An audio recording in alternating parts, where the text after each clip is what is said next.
seemed clear to me that we needed to get together. So at Southbury, we had a self-advocacy group. That was a real first. Nobody in the country had a self-advocacy group at a state institution. And from that group came some of our leaders. Nancy Cleveland was one of the leaders of People First. She had been there and fought her way out. And TJ had a lot to say about Southbury. So we decided to form a group. He formed a group in Hartford, and I formed a group in Danbury and at Southbury. And from there, it just took off. Self-advocacy was here. Lower the TV. Hi, Mary. Good to see you. Hi. I'm sorry. Nice to see. Yep. Lower the TV. Why don't you, Mary, why don't you go on mute? Okay. Great. Hi, Mary. So this, I'm not sure I can, at this point, maybe Linda just stepped out. Where's Leslie? There you are. If you want to put the PowerPoint up. Is there a way to do that up on the Linda side? didn't. All right, I'll try to do it while you're talking. Keep going and I'll try to do it, okay? All right, because I'll probably jump around a little bit. Okay. So the growth of the People First of Connecticut was slow, but many of the organizations in the state, like MARC, like Bristol Apartment Program, like Southington ARC, they were very interested in supporting their participants to speak out for themselves and to form groups. And sometimes we had tensions about that. We had a lot of tension sometimes if a group wanted to meet at an organization and the boss was a little nervous about what people were saying. So the advisors might have to help people meet at the library or at a community place. Eventually, after a lot of traveling around Connecticut, myself and others, we identified 14 different groups that were meeting, that wanted to meet. And that was a process over a few years. So when you think that there was 14 chapters, it was really very loosely organized, but together we all came together once a month to meet as a statewide. So that's kind of how that went. TJ Monroe was our first president. Kathy Juni. Everybody remember Kathy Juni? Some of you? Remember, Kathy. Yeah, we had an amazing meeting with the Attorney General down in Washington, D.C. one year to complain about institutions. And that was pretty fun. And then Tom McCann was a president of People First for a few years. And then Carol Grabby was president for a couple of years. Kira Williams was in there somewhere from MARC. Anybody remember any other presidents from that time, from the 90s? I think I got it. That time, no, I don't, Jean. I think that was it. Yeah. Yeah.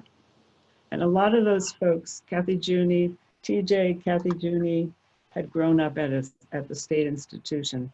So they were really passionate about closing Southbury, and rightfully so.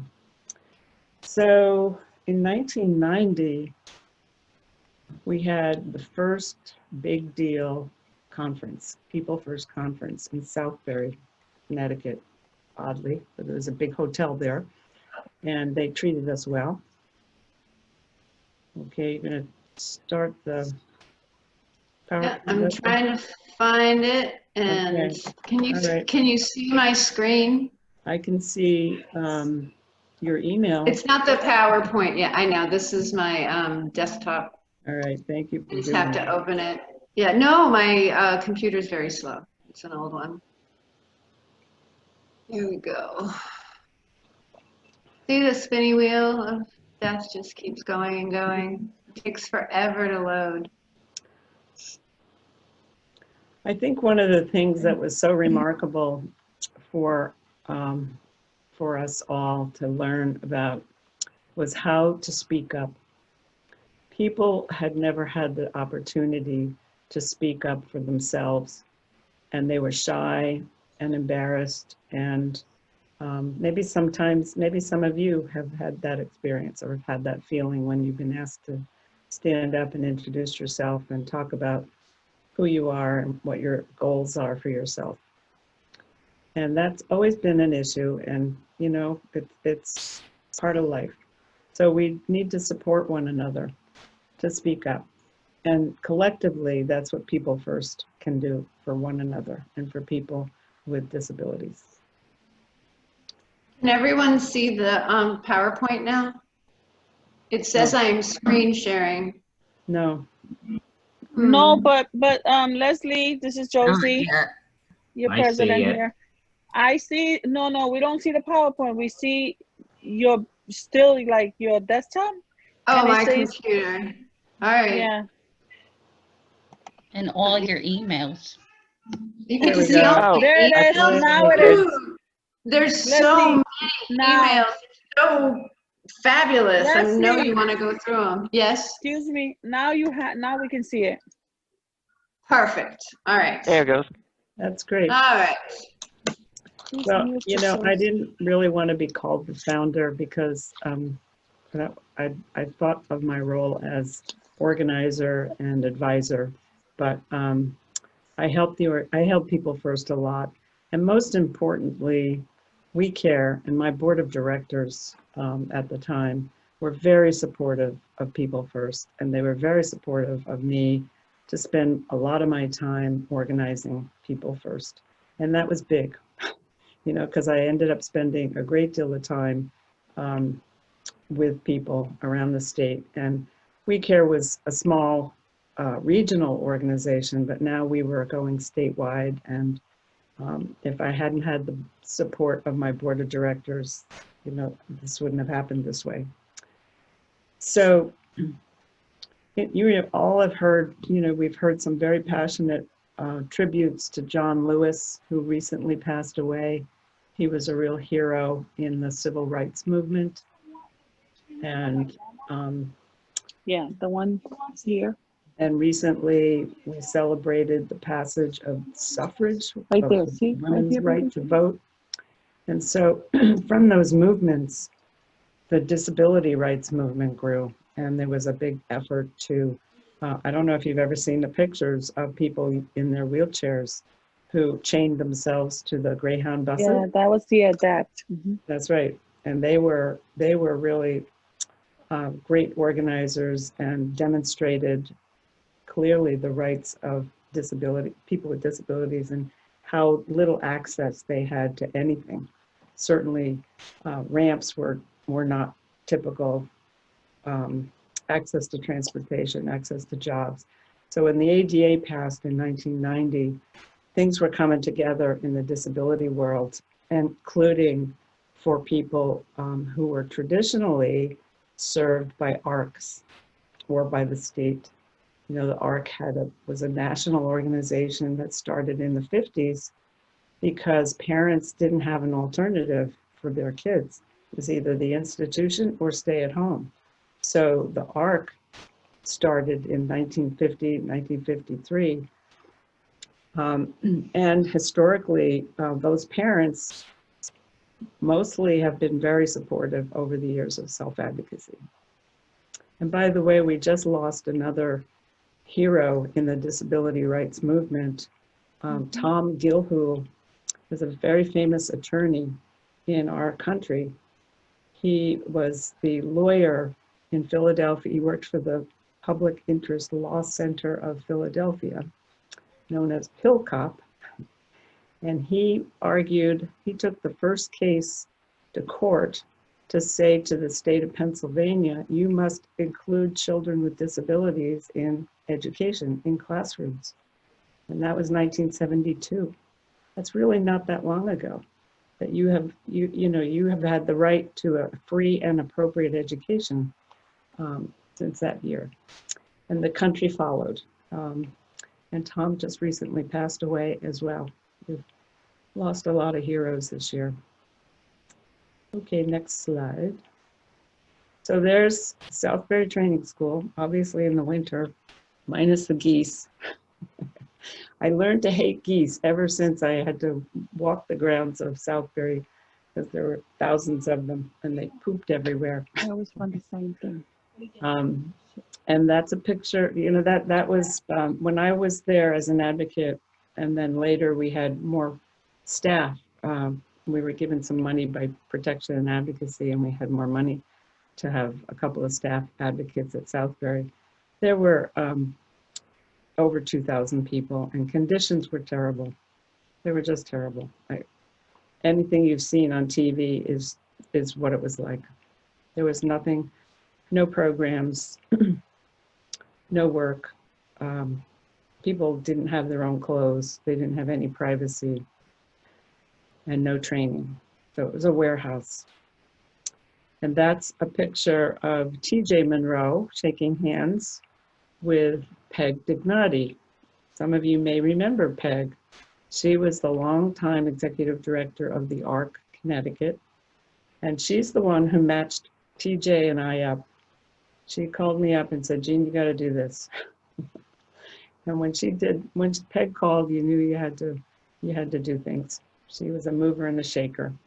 And she was responsible for many laws passing in Connecticut that benefit people today. And she was the director of the ARC Connecticut. And then Leslie became the director sometime after.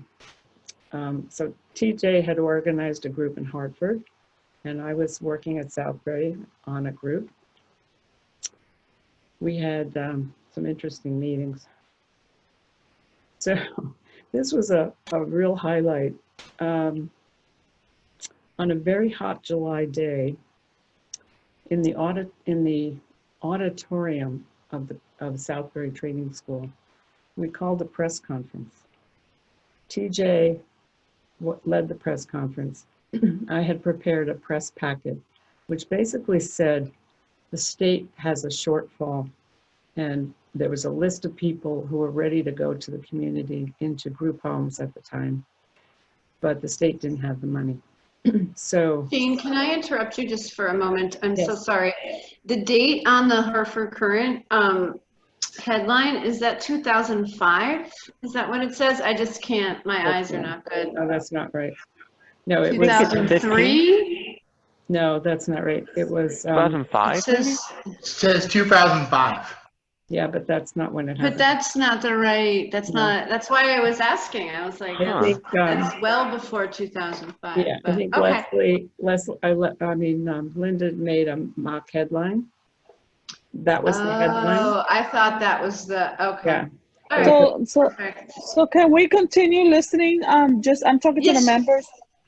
No, to the members, to keep ourselves from being unmuted so we can really listen to this, because to me, this is very important today.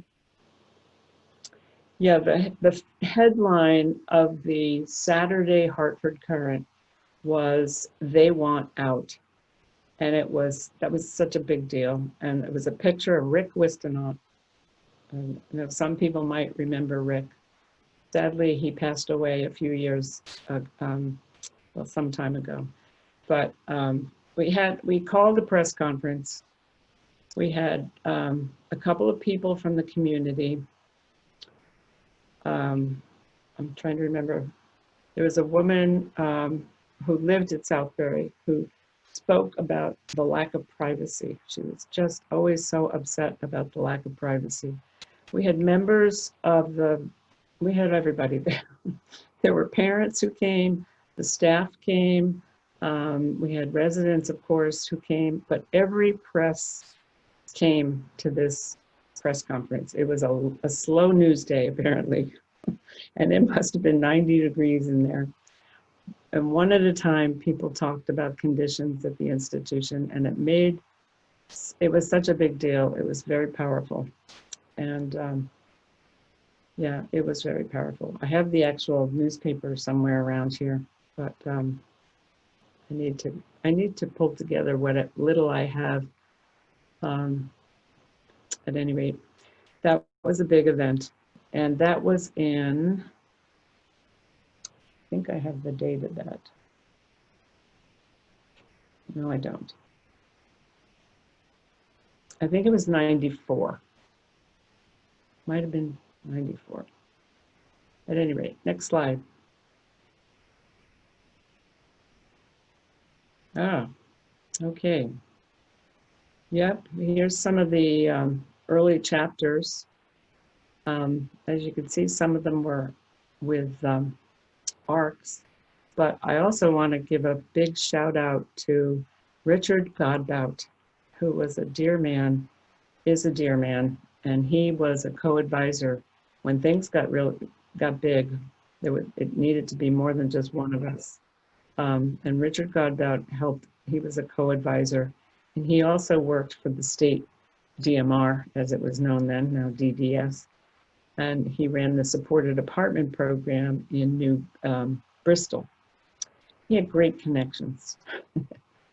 And we had our meetings at the Polish club in Bristol often. I remember a really fun event where we had an Elvis impersonator. That was great. So we did a lot of fun things. We also had lots of serious workshops, especially at the conference. I was thinking about, there was a workshop on how to flirt, how to appropriately flirt, trying to read the cues of other persons. People were very, probably still are. Everybody wanted a man and a woman, or a woman, and dating was hard and difficult and sensitive. And sometimes people didn't have the support of their parents, their staff, and so we taught people some more of the social cues. But we also had breast examinations. We talked about the I think it was Planned Parenthood who came into a conference, and they talked about breast health for women. So we did lots of educational things. Oh my gosh, is that Tom McCann? Love you, Tom. Next slide. Oh, the Memorial Day parade was awesome. We had white t-shirts that said had the People First logo. And we had a group of about 25 people, and we marched in the Waterbury Memorial Day parade. Why did we do that? Well, we understood that people wanted to pay tribute to folks who had died in wars, or folks who had served in the military. But we thought that people in the community should know that there were lots of folks who lived at the institution who had passed away, who were unknown to the world. And so we made signs with their names on them, and we marched in the Memorial Day parade. And you know what? The crowd loved it. They really did. They were very appreciative, and here we were, walking down the street of Waterbury. So, yeah, the conferences were amazing. The first conference in 1990 was big. We were like 300 strong in the Southbury Hotel. But subsequently, we've always had really good conferences on all sorts of subjects, certainly self-determination, how to speak up for yourself, how to get a job, and of course, always ending the day with a dance. And I've never danced so much in my life as at People First meetings. And it's great. I wish I were there now with you guys to do that, because what fun. Maybe someday after COVID is done, I'll see you again. Eventually, we started making our way. We would send representatives to statewide meetings with bosses, and we would speak up to the commissioner and the deputy commissioners and the regional directors about things we cared about, getting more funding for people to live in their own apartments, for people to have better jobs. you know, I was remembering some of the resolutions at the first conference. We had this process where TJ said, "Do you want to have a revolution?" And the crowd yelled yes. And then he said, "Well, we're going to have resolutions." And the microphone got passed around for 2 hours. And people spoke up. And as they were talking about an issue, we identified issues as a resolution. So we had 12 resolutions. I'm sorry, there doesn't seem to be a copy around. But some of you might remember some of these. We wanted to close Southbury Training School. We wanted to get real jobs for people. Most people were working in sheltered workshops at the time. And maybe there's still sheltered workshops in Connecticut, I don't know. But good part-time work is a problem. No. We definitely wanted to change the name of the Department of Mental Retardation. That was a big deal, and we worked. I remember that. Yeah, and we worked very hard on that. Yes, we did. Jody Rell was the governor at the time, and she was very supportive. Do you? Yeah.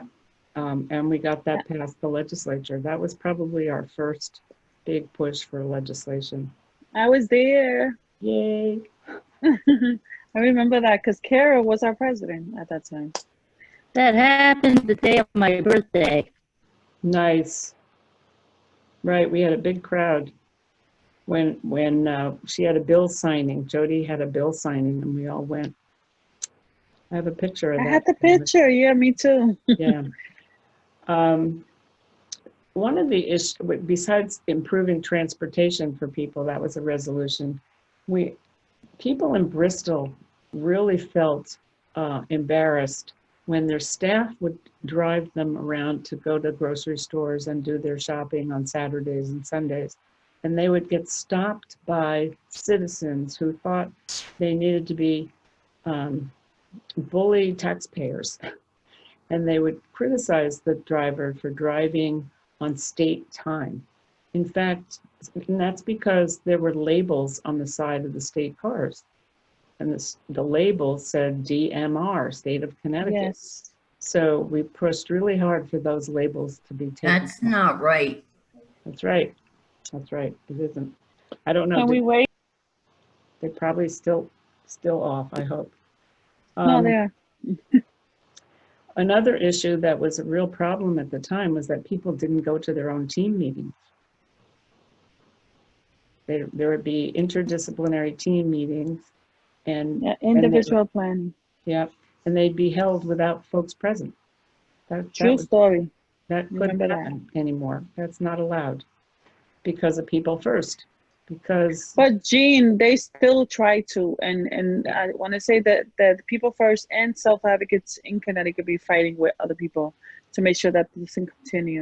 Good, that's good. And then there is always the issue of love life and being able to connect with people of, same sex, opposite sex, and to have that expression, have intimacy with people. And that was a resolution. I'm not sure I remember the wording of that. We did it too, and the self-advocate coordinators, the GDS, started doing policies and everything in our agency to make sure that people have better training and appropriate so that they can be safe. Good. Okay, what's the next? Oh, we did have some retreats. Oh my God, the bylaws. The bylaws were amazing. And it needs to be updated.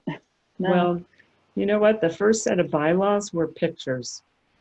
Can you believe it? Really? Yeah, they were great. Wow, that would be cool, but I didn't see them.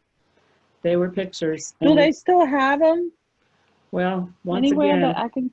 there's lots of things that have been lost. Yeah. Yeah, I know. All right. The IRS accepted them. Tom Nerney, who later became my husband, he wrote the application for our bylaws, and we added an addendum in lots of legalese, but the bylaws were accepted by the IRS and was What beautiful. is, I'm What sorry, do but you what, mean by addendum? yeah, that's what I was gonna say. Thank you, Carol. Say it again, Carol. Addendum. What do you Oh. mean What's that? by that? Sorry. People first Addendum language. is basically a postscript or an add-on. It's an add-on. And we had to Thank write you. up words about what would happen to the assets of the organization if it was disbanded. And so we had to write that up. Disbanded. What's disbanded? Disbanded would be if People First was dissolved, if it went away, and we had Okay, so money disappeared. still hanging around, we would have to, we had to have a plan in place. Thank you. Yes, thanks for the question. So we did have a couple of retreats also. That was fun. Carol, I think you came to one of those, right? I Carol? think I did. Oh, yeah. I think I did. Yeah. We had just an overnight, and we had time to just think and talk about our future as an organization. It was also an important time for advisors to get together and talk about the role of advisors. And we haven't talked about that yet today, but I will if you'd like me to. So we spent. There's another great picture of TJ. He adopted the hat and the suit. He was quite a dashing fellow. He's still in Ohio, by the way. He moved from Connecticut to Tennessee, and then he went to Ohio. Not too many people talk to him anymore, but I understand he's still I there. already paid for it, baby. So the next No? slide. Why? Okay, so then, So then take the car. by the way, Here, babe. you can look at the big picture of the United States with self-advocates becoming empowered.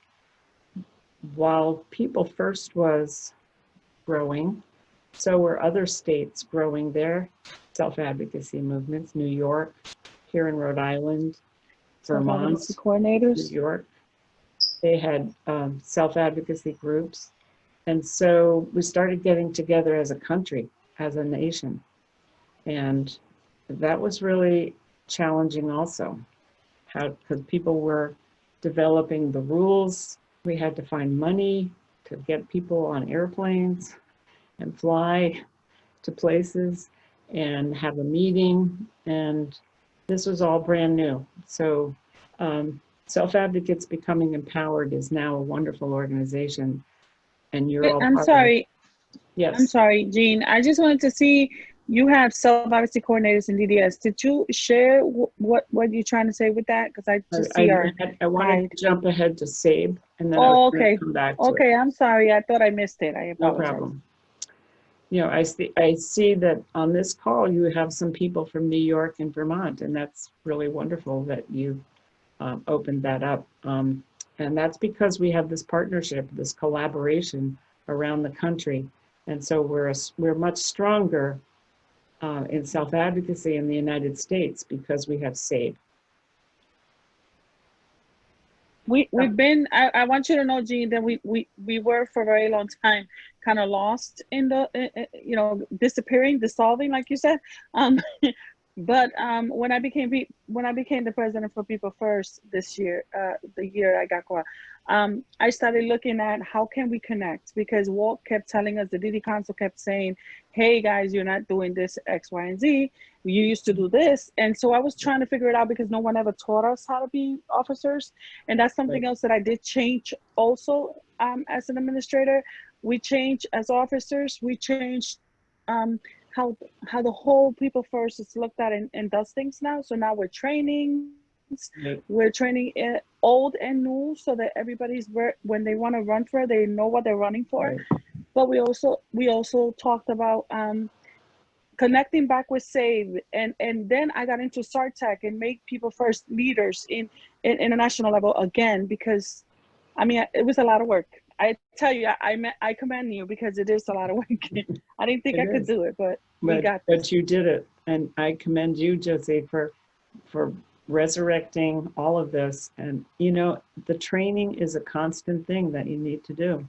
Yes. It really is. And you want to encourage new people to join, and the new people haven't been a part of, they don't know about these things. They don't know about voting sometimes, right? You have Yeah. to train people. Yeah, the first thing I started doing is how do I connect? How do I connect? So we started thinking of people are going through a pandemic, they're getting depressed. So hey, why not just, create some fun night or something? And that's Yeah. where we started getting to know other people, and people started coming to the things that People First were doing on those party nights. And now we're connected with 30 something states, and Tash is back. So we're Yes. really happy. That's awesome. And so I'm not exactly sure what the year was, but the state DDS thought 2004? that the what year? 2004, Okay. it's when the position was created. Okay, thank you. Yeah. So I had just left People First at that time, I guess. Yeah, No, I left in no, 08. you didn't leave because I met you and I was Yeah, a I'm sorry. self-advocate coordinator. The years sort of blur for me. So I left Okay. I left We Care. I was executive director for 28 years or so, and I continued to support People First for another 3 years. I had done that simultaneously, which means I did it at the same time. And I left People First in 08, I think it was. So the state had some really good people who wanted to support self-advocacy, and they gave us money every year for a conference, and they would come to to the state conference and help us out. And at some point, they thought it was a good idea to organize self-advocacy to create a position, a state position for self-advocacy coordinator. Self-advocate coordinators. Right. And what they did, and although that was great, it seemed to be great, they hired all our leaders. Yeah. They hired Carol Grabby, who was the president, who now had, Marianne. to answer to the state as well as the People First. They hired Yeah. Varian. And so that was challenging for People First. It still is. Yeah. I just want you to know that it still is. It is. Okay. It's really hard. Yeah. So you're an advocate, you're advocates over here, and you're working for the state. And so, that puts you personally in a tough position, and it puts People First in a tough position. I can't say it's bad. I can't say it's great. I sort of. I'm with you. I'm sorry, Carol Varian, but I am with her. Yeah. Have things gotten better for you, Carol? Or, you've been in the job a long time now. I've been a self-advocate coordinator now for 16 years. Oh my gosh. Yeah, we're 16 years into this. You're going to be eligible for retirement soon. And Still don't get retirement yet. What was that, Varian? I said we still don't get retirement yet. No, we don't. So how is it for you, Varian? Are you able to be an advocate for People First, or do you feel conflicted? I feel conflict sometimes. Yeah.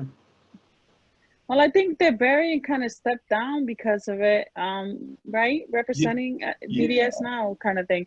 But he kind of stepped down, and Kara's just coming back, and I'm the one kind of hearing it. So you got to wear the hat of DDS when you represent DDS. You got to wear the hat of People First when you wear.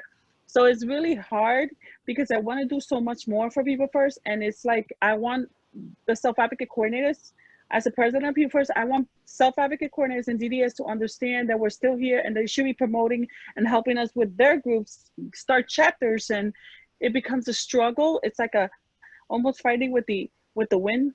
and they're pushing you back and you're trying to push forward, and it's really hard.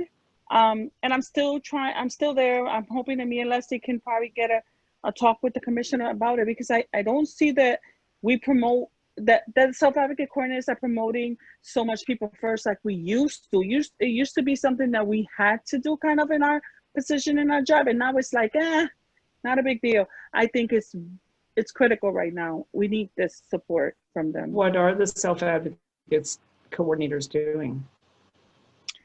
Ooh, we're doing. I think they're doing a lot. And Carol Ovarian, you can talk, because I'm wearing the hat of my president. Yeah, A lot. We're doing virtual bulletin boards now.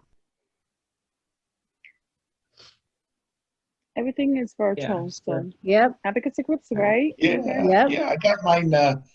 My group from Willimantic that still, I think, it's still chapter. Yeah, that's the only Rock one and we Roll got. Express. Yep. Thank you, Yeah. Varian. Thank you Yeah. so much. You're welcome. Who's your advisor, Varian? Claire Larry. She Oh still my helps gosh. us out. Say hello to Claire for me. Okay. Yeah, so great. So Jean, you I'm know, probably gonna pick your brain one Yeah. day too, to see, because I'm Yeah. coming in brand new to all this. so you probably, you might want to brainstorm about a different way of organizing instead of, because everything's virtual and it's going to be that way for a long time, probably. Maybe focusing statewide only for a while. Yeah, but we're doing both. I think we're doing fine because we're part of a leadership TARTEC, and SAVE is on it, and so many other different states, New York Right. and Maine. So Good. it's like, so we're doing both, and I think that is good, because that's what Walt wanted, and Walt wanted to see that we're able to sustain ourselves, and Sure. we've done, we even have $5 when we were doing, the in-person. We were doing $5 membership every time we came, and I actually have still some money that I got to give to Carnes. It's a money order, so, and it's from Chad, so it's the same thing, but we really, it's really been hard, but I think we got a handle on it right now. I think we're doing really big stuff, and the name is coming back strong. Wonderful. I'm sorry, I'm just catching up with chat. I didn't check the chat. So somebody asked, and Carol, thank you for replying, the name of the book that Joe Shapiro wrote, and Peter Engelbrecht. I'm so sorry I'm not getting to talk to you. That's, but yeah, I let's gave it catch up. to New York, Michaela. Thank you. Okay. So these were some of the resolutions or revolutions, as TJ called them. Close Southbury. There's 150 people still at Southbury Training School. I on occasion talk to Melanie Reeves Miller, who is the, she's the court monitor there. And really people could be out. There's a fellow named Ben who used to be a People First member, and it would be great if some people would reach out to him, Ben Page. There's probably some others. Putting more pressure on the state to close Southbury Training School from People First would really be terrific. At some point in time, the legislators and politicians are going to start talking about, well, what are we going to do with those buildings after the people are out? And they're going to come up with some bad ideas. You can just bet on it. Nursing homes, prisons, all of those kinds of things are possible. And so you ought to have a say in what happens there. And the 150 people that are still there ought to come live in the community. So it'd be great when you get that meeting with the commissioner, if you would speak up for those people. So Richard is the named plaintiff in the case Messier v. STS. And that case is still active. And which is why you're getting involved with the commissioner and speaking up for people at Southbury is so important, because you have a stake in that. Chris Calabro, who's the executive director, and she's on this call. She has sat in on some of the plaintiffs' meeting. The plaintiffs are people like you, People First, We Care, and all the 10 individuals. And Ben Page is the last one who lives at Southbury Training School. So it's great to have Richard have a good life. He had a terrible life. He had a terrible life there. That. And you'll laugh when I remember when I tell you what one of her first presentations was with TJ Monroe. Do you remember that, Jean? I don't. Sex, drugs, and rock and roll. Right. What is it? It's sex, Right. drugs, and rock and roll. Right. Oh, I remember okay. that, yeah. Yeah, And that kicked off people like Tia, who had never really been involved before, that's getting right. involved in the SAVE movement and everything else. So we have a real special treat in that this particular organization is the brainchild of the person who's talking to you today, and that you have the special privilege of basically knowing her and being in a group that has real historical significance. That means it's really important over time. Yes,